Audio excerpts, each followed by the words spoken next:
Frédéric Massat, Madame la Vice-Présidente. Alors là, je vais peut-être déroger, Monsieur le Président. Non, je plaisante. Pas plus, vous Donc, plaisir. juste trois ou quatre questions. Beaucoup ont été posées. Je ne reviendrai pas sur l'emploi, mais c'est vrai que la question est prégnante sur l'ensemble de notre territoire.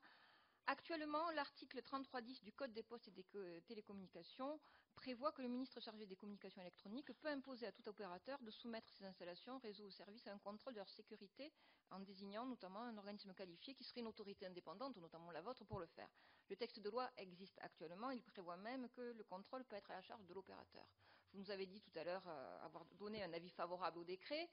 Qu'est-ce que le décret va changer par rapport à la loi actuellement? Et vous demandez également, vous, en tant qu'autorité de régulation, avez-vous eu déjà une demande du gouvernement précédent, entre autres, sur ce type de contrôle concernant les réseaux et la sécurité? Seconde question, bien sûr, concernant Free, puisqu'en février, nous vous avions auditionné. Vous avez déjà posé la question, mais je crois que c'est à nous plutôt de vous la poser que vous de nous la poser, à savoir que vous nous avez déclaré, Free propose aujourd'hui à 20 € un service que ses concurrents vendaient 30 ou 40 €. Cela profite aux consommateurs. Cela dit, il faudra vérifier si ce modèle est viable à moyen et long terme. Nous le vérifierons donc fin juin 2012.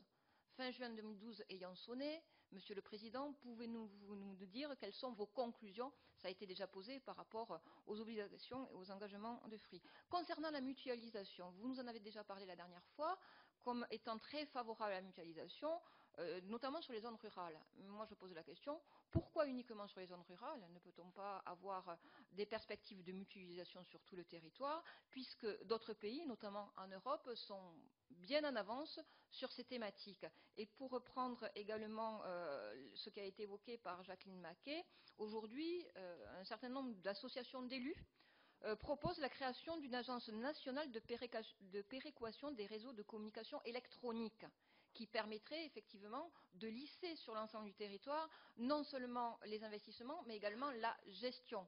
À ce titre-là, qu'en pensez-vous, puisque vous êtes un fervent adepte de la mutualisation? Jusqu'à présent, nous avions été exemplaires du côté des groupes socialistes, là un peu moins. Et d'ailleurs, il y a une question que Madame Massad voulait vous poser et qu'elle n'a pas eu le temps de vous poser, c'est y a-t-il un espoir de voir le haut débit, le très haut débit rentrer dans le panier du service universel, qui est un des sujets qui